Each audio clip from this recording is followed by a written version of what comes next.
이 시간에 저희들이 고린도전서 7장을 읽었습니다. 여러분, 고린도 교회는 이런저런 일들이 많이 있었다고 기록되고 있죠. 특별히 고린도가 이렇게 상업도시로 그렇게 부가 쌓이고, 또 거기에 아프로디테라는 신전이 있어서 신전 장녀들이 많고 음란한 도시가 되고, 그리고 또 이렇게 죄가 있는 곳에 은혜도 더한다고 고린도 교인들 중에 또 많은 이들이 성령의 은사를 받고, 그래서 누구 은사가 크냐 그렇게 하고, 또 너도 나도 이렇게 분열이 돼가지고 누구 파니 하면서 그렇게 당을 짓는 그런 모습들이 가득했죠. 또 하나의 문제가 있었는데, 이제 결혼에 대한 문제가 있게 된 거예요. 그래서 이것을 바울 사도한테 편지를 써서 어떻게 해야 됩니까? 이제 하나님의 마지막 때를 우리가 맞이한 것 같는데 어떻게 했으면 좋습니까? 이런 질문이 왔어요. 그래서 이제 바울 사도가 거기에 대한 내용을 오늘 답으로 하고 있는 것입니다. 그래서 7장은 결혼에 대한 내용을 적고 있어요. 하나님께서 창세기 2장에서 아담을 지으시고 혼자 독처하는 것이 좋지 않으니 그의 아내를 지어서 하나님께서 가족이라는, 가정이라는 그런 제도를 만들었죠. 그리고 그래서 인류에는 이 가정이라는 그런 제도가 있습니다. 근데 하나님께서 만드신 것이기 때문에 가정은 앞으로도 영원할 겁니다. 우리가 교회는 우리 주님이 만드셨고요. 그래서 에클레시아 교회도 주님 오실 때까지 절대로 없어지지 않습니다. 세상에 존재하는 공동체가 계속해서 있게 되는 것은 이제 가정과 교회예요. 그런데 많은 악한 사탄은 요즘에 이제 가정을 이제 이렇게 흔들고 있죠. 그래서 무슨 남자와 더불어 가정을 이루고 여자가 여자와 더불어 가정을 이루고 하는 그러한 동성애 소수성애자 하면서 인권을 내세워서 그렇게 성경과 대치되는 그러한 일들, 제도들이 확산되고 있죠. 그러나 여러분, 아무리 악한 사탄이 이런저런 일로 가정을 흔들어도 하나님이 만드신 가정은 영원합니다. 주님 오실 때까지요. 그리고 또 하나 약한 사탄은 교회를 이제 없애려고 하죠. 근데 교회는 건물이 아닌 것 우리는 너무나 잘 압니다. 하나님께서 부르신 자들이 바로 그 교회죠. 저와 여러분이 교회고요.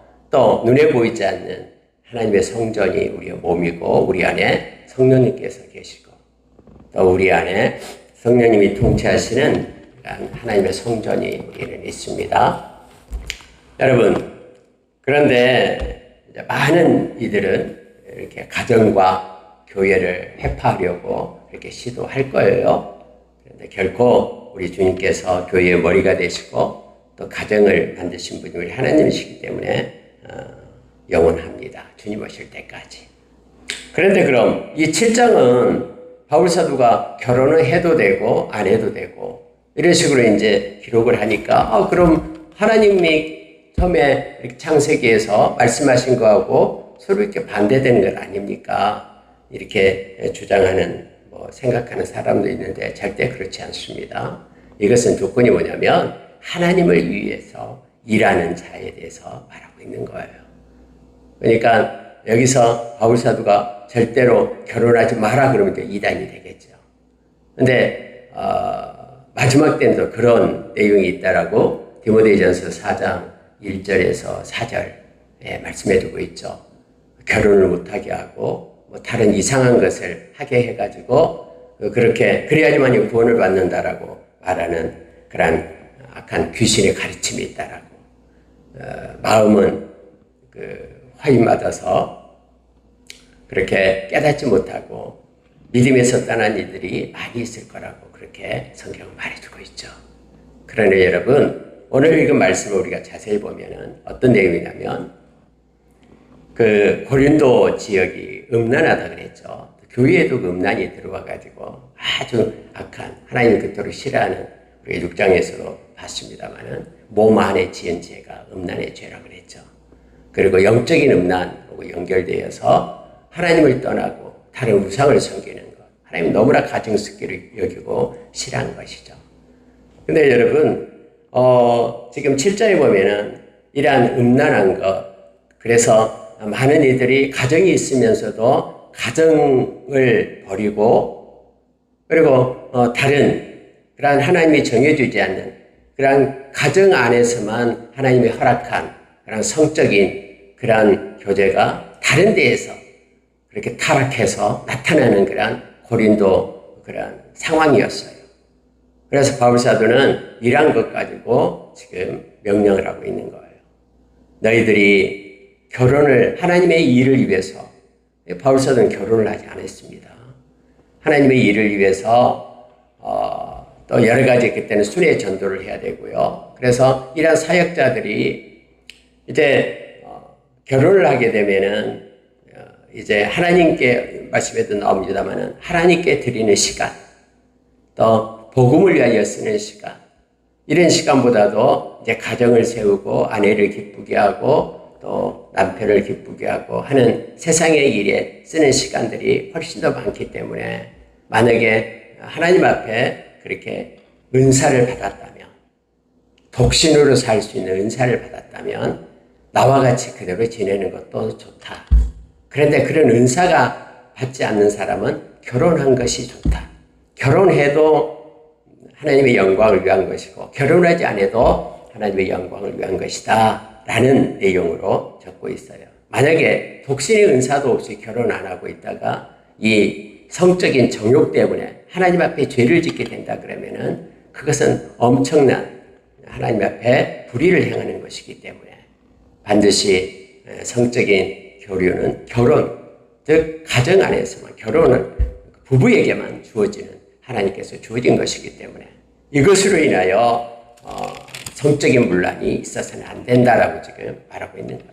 좀 더 구체적으로 여러분 말씀을 보면은요, 특히 오늘날 시대에도 많은 사람이 결혼을 안 해요. 저희 친구 목사님도 두 딸이 있는데 나이가 많은데도 결혼을 할 생각이 없다고 하면서 하나님 앞에 그 기도 제목이다 하고 기도하고 있습니다. 근데 자기가 안 하겠다고 하니까 어쩔 수 없이 억지로 결혼시킬 수는 없잖아요. 네, 그래서 그러나 결혼을 하든 하지 않든 하나님의 영광을 위한 그러한 하나님의 종들이 될 것을 그렇게 기도하고 있고, 또 오늘 말씀도 역시 그와 연관해서 우리에게 가르쳐 줍니다. 자, 결혼을 하게 되면은 4절 보십시오. 아내는 자기 몸을 주장하지 못하고 오직 그 남편이 하며 남편도 그와 같이 자기 몸을 주장하지 못하고 오직 그 아내가 하나니, 이렇게 되어 있죠. 이 결혼을 하면은 이 주장하다, 몸을 주장하다 이 말은 성적인 것을 얘기하고 있는 거예요. 그래서 자기 마음대로 자기 몸을 쓸 수가 없다라는 거예요. 남편이 그리고 그 아내를, 또 아내가 남편을 이렇게 해서 결혼 밖에서의 어떤 성적인 문란도 있어서는 안 된다라는 것을 말하고 있는 거고요. 그러면서 5절에 보십시오. 서로 분방하지 말라. 다만 기도할 틈을 얻기 위하여 합의상 얼마 동안은 하되 다시 합하라. 이는 너희가 절제 못함으로 말미암아 사탄이 너희를 시험하지 못하게 하려 함이라. 여러분, 이게 악한 사탄은요, 음란을 가지고 장난을 쳐요. 그래가지고 서로 이렇게 떨어져 있고 오랫동안 떨어져 있으면은 여기에 악한 사탄이 끼어들어요. 그래서 여기서는 기도하기 위해서 우리가 서로 이렇게 떨어져 있자라고 할 때는, 기도할 때는 하나님의 영이신 성령님께서 은혜를 주시고 또 거룩을 입히시기 때문에 그렇게 능력을 얻게 되죠. 그래서 악한 사탄을 이길 수 있어요. 그런데 오랫동안 떨어져 있으면 그 사이에 악한 사탄이 사이를 보고 스물스물 끼어들어요. 우리가 여러분 잘 아는 기러기 아빠 해가지고 외국 유학을 보내고 이렇게 헤어져 있고 자녀를 하고 막 그런 게 있잖아요. 근데 여러분 이게 1년, 2년, 3년, 4년 남편은 부지런히 돈만 벌어가지고 붙이면은 아내와 자녀는 외국에서 있는데 그 사이에 악한 것이 이제 끼어들게 되면요. 그렇기 때문에 이 가정이 파탄 나는 일이 너무나 많아요. 그런 일도 있습니다. 어쨌든 이렇게 부부가 있으면은 함께 행동할 것을 말하고 있습니다. 멀리 떨어져서 있으면 그 사이에 악한 사탄이 음란을 가지고 끼어들기가 쉽다라고 성경은 말하고 있어요. 자, 그러나 6절에 보세요. 그러나 내가 이 말을 함은 허락이요 명령은 아니니라. 이렇게 얘기하죠.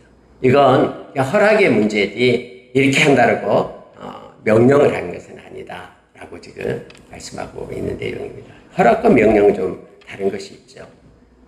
그래서 성적인 그런 정욕 때문에 특히 그런 쪽으로 강한 사람들이 있어요. 그런 사람들은 반드시 이렇게 해라 라고 그렇게 할 것을 허락한다라는 거예요. 그러나 반드시 그렇게 해라라고 이렇게 명령하면서 언제나 둘이는 붙어서 묶어서 다녀라 이런 뜻은 아니다 라고 지금 말하고 있는 것입니다. 자, 함께 하는 것보다 더 중요한 것이 뭐다라는 걸 가르쳐 주죠.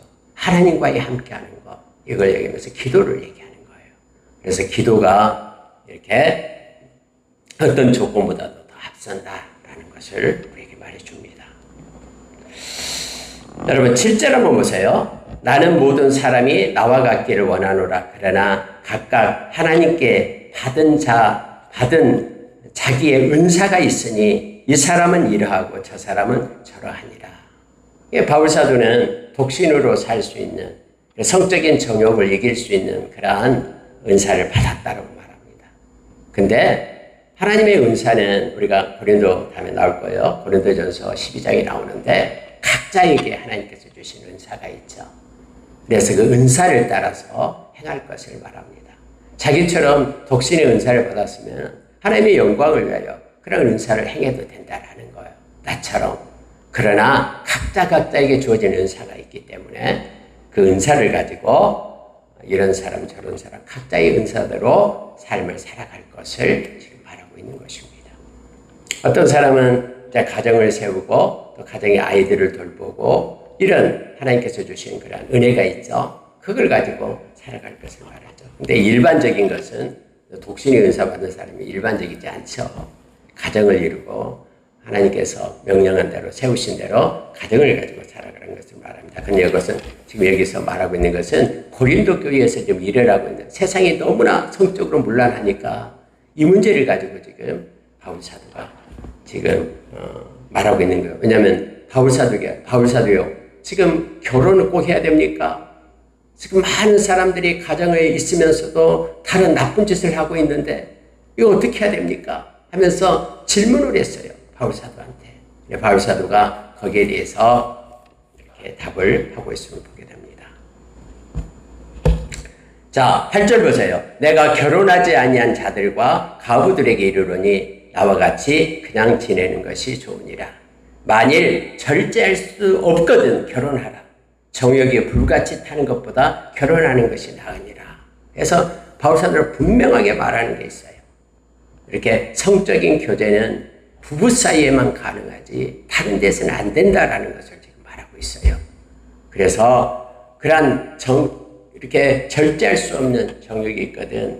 이제 가부가 되었어요. 또는 호라비가 되었어요. 그럴 때 반드시 결혼이라는 그런 제도 속에서 이와 같은 것을 행하라라고 지금 명령하고 있음을 보게 됩니다. 자, 이제 어떤 문제가 생겨나냐면요. 자, 12절 보세요. 그 나머지 사람들에게 내가 말하노니 이는 주의 명령이 아니라 만일 어떤 형제에게 믿지 아니하는 아내가 있어 남편과 함께 살기를 좋아하거든 그를 버리지 말며 어떤 여자에게 믿지 아니하는 남편이 있어 아내와 함께 살기를 좋아하거든 그 남편을 버리지 말라. 이제 여러분 복음이 증거되다 보니까 가족 둘이 부부가 다 교회를 다니고 예수 믿으면 얼마나 좋겠습니까? 근데 그렇지 않는 일이 오늘날도 마찬가지고 그때도 마찬가지예요. 이제 이러한 일이 있어요.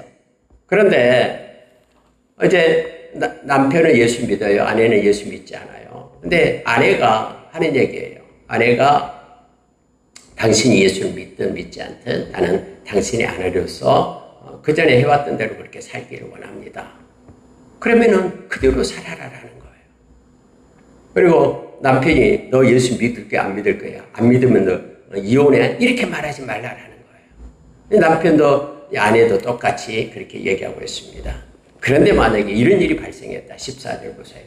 믿지 아니하는 남편이 아내로 말미암아 거룩하게 되고 믿지 아니하는 아내가 남편으로 말미암아 거룩하게 되나니 그렇지 아니하면 너희 자녀도 깨끗하지 못하리라. 그러나 이제는 거룩하니라. 이게 무슨 뜻이냐면요. 믿지 않는 남편이 믿는 아내를 통해서 거룩하게 된다라는 것은 크게 통로가 돼서 그 남편도 구원을 얻을 수 있는, 그래서 거룩한 하나님 백성이 될 수 있다라는 거예요. 하나님이 그런 계획 속에, 그래서 언젠가 그가 돌아와서 거룩한 자로 설 수 있다. 그러니 함께 있기를 원하거든 절대로 버리지 말고 떠나지 말라. 이렇게 지금 말씀하고 있어요. 자, 15절 보죠. 근데 이제 문제가 뭐냐면 혹 믿지 아니하는 자가 갈리거든 갈리게 하라. 형제나 자매나 이런 일에 구애될 것이 없느니라. 그러나 하나님은 화평 중에서 너희를 부르셨느니라. 무슨 얘기냐면요. 당신이 예수 믿기 때문에 나는 당신과 같이 살 수 없습니다. 이혼하기를 원합니다. 하면은 그럼 신앙을 버릴 것인가? 이 문제에 있어서 갈리거든 갈리게 하라. 신앙이 더 우선이다라고 말하고 있습니다.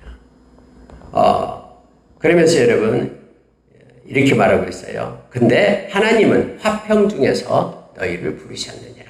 이렇게 말씀하죠. 하나님은 화평, 가정의 화평 중에서 너희를 불렀기 때문에 예수 믿으면은 갈라서고 너는 죽이겠다라고 그렇게 할 때에는 하나님 앞에 기도하면서 하나님은 화평 중에서 너를 불렀기 때문에 그러면 하나님께 맡기고 나갈 것을 말하고 있는 것입니다. 우리의 신앙은 존귀합니다. 이것은 영원한 생명의 문제이기 때문에 그렇습니다. 그래서 그 어떤 것보다도 프라이오리티, 우선순위가 하나님에 대한 신앙임을 성경은 말해주고 있어요. 그러나 자 16절이 이렇게 말합니다. 아내된 자여 네가 남편을 구원할지 어찌 알 수 있으며 남편 된 자여 네가 네 아내를 구원할는지 어찌 알 수 있으리요. 하나님께서 그렇게 너를 가족 중에 먼저 불렀다면 가족을 놓고 남편을 놓고 기도해야 된다라는 거야. 나를 통해서 생명의 통로가 돼요. 내 남편이 주께로 돌아오고 또 가족들이 주께로 돌아오는 그러한 생명 살리는 일을 너에게 선교적 사명으로 하나님이 주었다 그러면 이 일을 묵묵히 놓고 하나님께 기도하면서 이 일을 위하여 나갈 것을 요청하고 있습니다. 다니엘서 12장 3절에 보면 옳은 대로 돌아오게 하는 자는 궁창의 별처럼 빛나게 하신다라고 말씀하셨죠. 다시 말하면 어떤 지역에 어떤 가정에 내가 먼저 예수를 믿고 그게 생명의 통로가 되어 죽어가고 있는 모든 가족들을 다 살려낼 수 있다 그러면 이것은 하나님 앞에 엄청난 아름답고 복된 일이죠. 그러니까 내 형편을 이렇게 너무 비관하지 말고요. 왜 나는 다른 사람처럼 이렇게 온 가족이 예수 믿지 않을까 하면서 비관할 거 없어요. 내가 먼저 생명을 가지고 들어갔으면 나로 인하여 많은 그러한 죽어가는 영혼들 가족들이 예수의 생명을 얻게 된다면 얼마나 복되고 아름다운 일입니까? 그러나 고난이 있어요. 성경은 오늘 이렇게 말하고 있습니다. 그러한 고난을 내가 믿음으로 기도로 견뎌낼 것을 성경은 말하고 있어요. 자, 17절 보시기 바랍니다. 오직 주께서 각 사람에게 나눠주신 대로 하나님이 각 사람을 부르신 그대로 행하라. 내가 모든 교회에서 이와 같이 명하노라. 이렇게 되어 있죠. 하나님이 각자에게 주신 환경과 조건대로 그 조건 가운데서 하나님 앞에 그러한 부르신 그대로 하나님 앞에 행할 것을 말하고 있습니다. 그래서 화평으로 심어 의의 열매를 거둘 것을 요청해주고 있는 것이죠. 할례자로 부르심을 받았다 그러면은 그냥 모할례자가 되려고 하지 말라. 할례자는 유대인을 가리키죠. 율법을 지키면서. 그러면은 억지로 이방인처럼 그렇게 율법을 버리고 그렇게 하지 말라라는 거예요. 그냥 할례자로 부르심을 받았다면 할례자로 서고, 무할례자로 부르심을 받았다 그러면 또 할례자가 되려고 막 억지로 막 할 필요 없다라는 거예요. 믿음으로 구원을 받은 거기 때문에 그냥 무할례자로 서라. 하나님께서 부르신 조건대로 서라라는 거예요. 그러니까 할례 받는 것도 아무것도 아니고 할례 받지 않는 것도 아무것도 아니로되 오직 하나님의 계명을 지킬 따름이니라. 하나님의 말씀을 붙잡고 살아가는 거다라는 거예요. 하나님 말씀이 아닌 다른 거, 어떻게 해라, 시장에 갔다 오면은 물을 뿌리고 손을 씻고 이런 할례자들이 있는 거 있잖아요. 계명들, 규칙들 이런 거 지키려고 할 필요 없다라는 거예요. 다만 하나님의 말씀을 붙잡고 살아야 된다라고 말하고 있습니다. 내가 종이에요. 그때는 노예가 있었잖아요. 종이고 자유인인데 엄청난 차이예요. 왜냐면 종은 재산이랑 똑같으니까. 근데 그 종이 예수를 믿었어요. 종으로 있을 때 내가 예수를 믿는 사람이 되었어요. 그 내용이 나와요. 그래서 여러분 우리가 잘 아는 옥에서 만난 오네시모, 빌레몬의 종이었잖아요. 근데 오네시모를 갖다가 바울 사도가 나의 그런 심장처럼 그렇게 동역자로 하나님의 자녀로 자유인으로 그렇게 여기잖아요. 그래서 빌레몬한테 너도 네 종인데 그렇게 대해라. 그래서 여러분 그 오네시모 그 사람이 그렇게 다음에 이렇게 빌레몬 자기 그 주인과 함께 이렇게 동등한 관계까지 됐다라고 하죠. 자기 주인의 물건을 훔쳐서 도망친 노예였는데, 여기서 여러분 이 말을 하고 있어요. 자, 21절이죠. 네가 종으로 있을 때의 부르심을 받았느냐? 염려하지 말라. 그러나 네가 자유롭게 될 수 있거든 그것을 이용하라. 해서 이렇게 말합니다. 주 안에서 부르심을 받은 자는 종이라도 주께 속한 자유인이요. 이 말을 해요. 세상 사람들은 종이라고 말하지만 주 안에서는 참된 자유인이다라는 거예요. 근데 여기서 또 말하면 반대로 얘기하고 있습니다. 자, 또 그와 같이 자유인으로 있을 때의 부르심을 받았냐. 내가 상관이에요. 많은 종들을 데리고 있어요. 근데 그때 부르심을 받았다면, 예수 믿는 자가 되었다면은 받는 자는 그리스도의 종이라. 세상 사람 앞에는 내가 떵떵거리는 권세가 있지만 그러나 주 안에서는 너는 주님의 말씀을 따르는 종이다. 그래서 이 원리를 잘 기억하면서 내 그 처지와 형편이 어떤 순간에도 그 순간에 부르심을 받은 그대로 하나님 앞에는 자유하고 또 하나님께서 주신 것 가지고 살아라라고 오늘 말씀해 주고 있습니다. 자, 여러분. 자, 26절을 보시기 바랍니다. 내 생각에는 처녀에 대한 약혼녀가 있는데 결혼하기 싫다라는 거예요. 그리고 상대방에 대해서 이런저런 여러 가지 것들 때문에 결혼하기 싫은 그런 상황에 아마 편지가 질문을 했는 것 같아요. 상담을 해주고 있습니다. 26절에 내 생각에는 이것이 좋으니 곧 임박한 환난으로 말미암아 사람이 그냥 지내는 것이 좋으니라 하면서 아마 바울 사도도 곧 이제 주님이 오실 거라고 그렇게 생각했던 것 같아요. 그래서 이 말씀은 이제 우리가 곧 만날 우리 주님의 일이 지금 너무나 많은데 막 지금 분주하게 어디 가서 다른 일 하고 있는 것보다도 주님 오실 길을 준비하는 일들이 있는데 굳이 하나님께서 그런 환경을 줬다 그러면, 그런 은사를 줬다 그러면은 남들 따라서 그렇게 결혼하고 그러지 않고 나처럼 독신으로 지내면서 하나님의 일을 하는 것이 더 좋다. 그때는 이렇게 정해진 장소에서 사역을 안 했잖아요. 저리 옮겨 다녀야 되는데 결혼해가지고 옮겨 다니면 자식들 다 데리고 다녀야 되잖아요. 며칠 어디 가서. 그래서 지금 주님 오실 것 임박한 환난 때문에 그냥 지내는 것이 좋다. 그런데도 역시 28절이요. 그러나 장가 가도 죄 짓는 것이 아니요 처녀가 시집 가도 죄 짓는 것이 아니로되 이런 이들은 육신의 고난이 있으리니 나는 너희를 아끼노라. 그러니까 이게 있다라는 거예요. 우리가 믿지 않는 가정에서 있게 되면은 육신의 고난이 있게 됩니다. 그런데 그건 주님을 위하여 너희들이 감수해야 된다. 인내로 견디고, 그래서 모든 가족들을 하나님께로 인도하는 거룩한 통로가 되어야 됨을 가르쳐주고 있습니다. 자, 31절로 내려갑니다. 세상 물건을 쓰는 자들은 29, 30절, 31절 똑같은 내용이에요. 형제들아 내가 이 말을 29절입니다. 하노니 그때가 단축되어진 거로 이후부터 안에 있는 자들은 없는 자 같이 하며 우는 자들은 울지 않는 자 같이 하며 기쁜 자들은 기쁘지 않는 자 같이 하며 매매하는 자들은 없는 자 같이 하며 세상 물건을 쓰는 자들은 다 쓰지 못하는 자 같이 하라. 이 세상의 외형은 지나감이니라. 이게 무슨 뜻이냐면요. 우리가 세상에서 여러 가지 일들이 있다라는 거예요. 여러 가지 일들이 있는데 우리는 주님 맞을 가장 큰 주님을 맞이할 아까 우리가 찬양을 했듯이 그렇게 깨어있는 것이 가장 중요하다라는 거예요. 그래서 이 세상의 외형들은 잠깐 있다가 없어지는 거예요. 우리가 받은 고난, 또 우리가 이 세상에 일어난 여러 가지 일들, 그 모든 것들은 그것이 영원한 것이 아니고 잠깐 있다 없어진 거기 때문에 세상과 세상에 있는 것들을 사랑하지 말라라. 그것에 막 도취돼가지고 내가 집 한 채 샀다고 집 때문에 막 너무 좋아서 다른 거 아무것도 생각하지 않고 거기서만 몰다고. 그렇지 않죠. 그래서 요한일서 2장 15절, 16, 17절을 이 말씀을 통해서 우리가 보게 되는 거예요.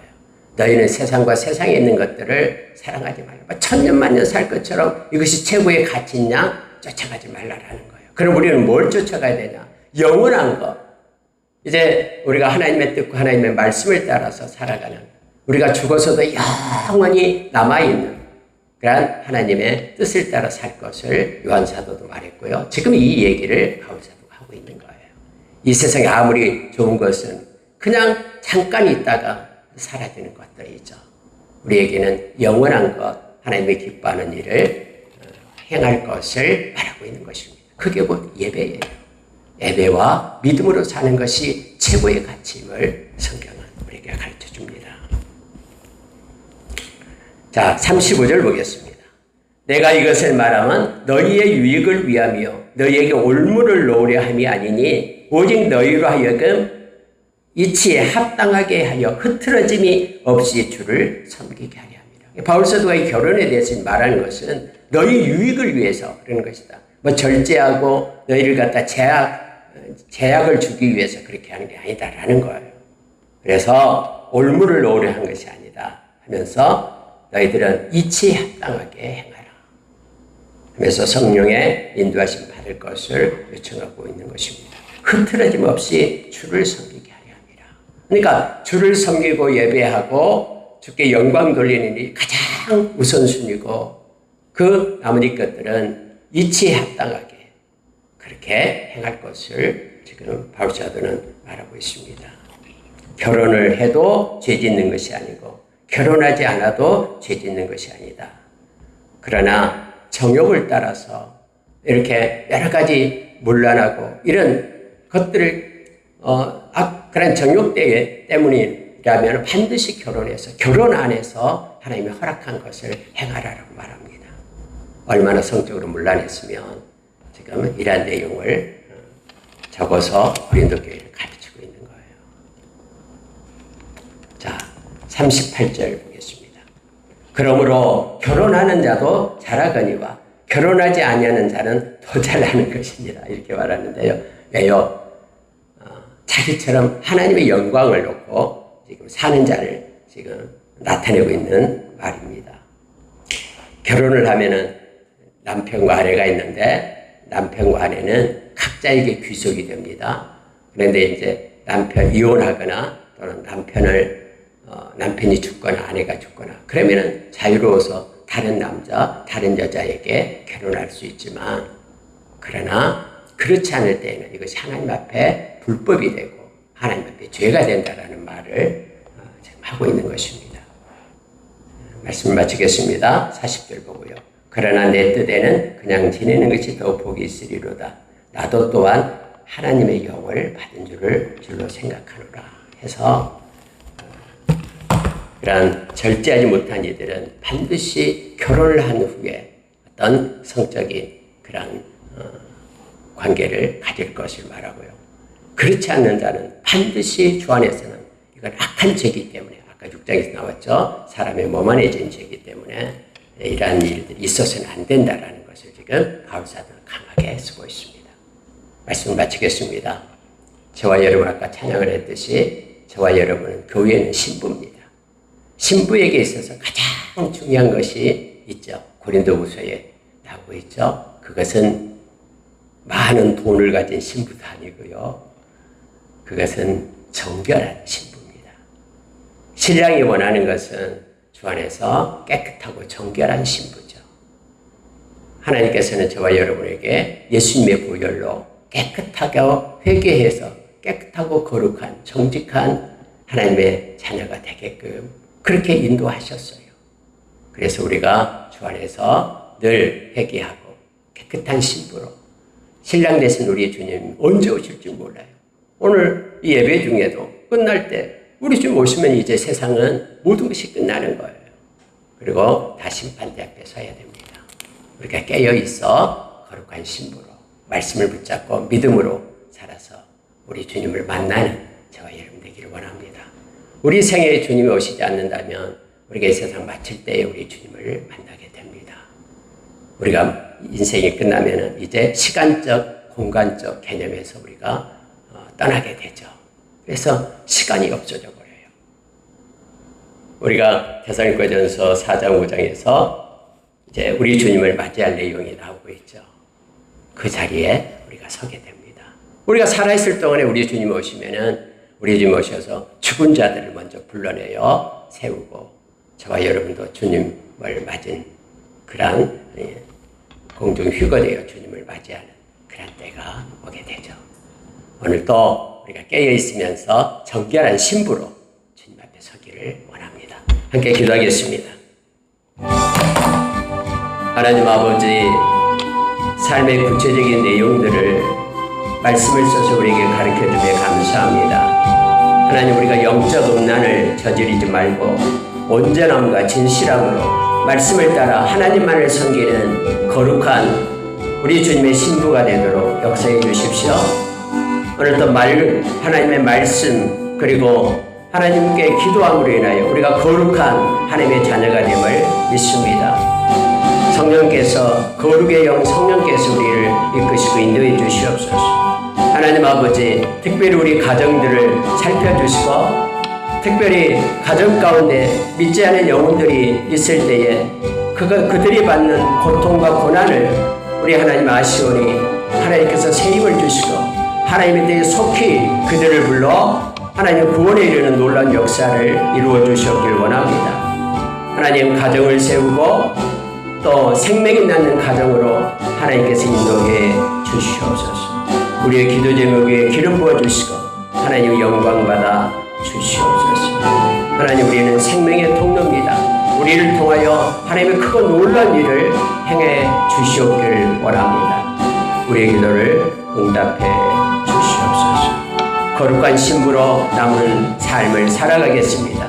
믿음보다도 또 하나님 아버지 예배보다도 더 존귀한 것이 없음을 기억하고 하나님의 말씀과 기도로 거룩한 자로 사는 우리가 되도록 역사해 주시옵소서. 이곳에서 예배하는 이들, 원격으로 함께하는 이들 하나님의 거룩한 신부로 세워지게 하여 주시옵소서.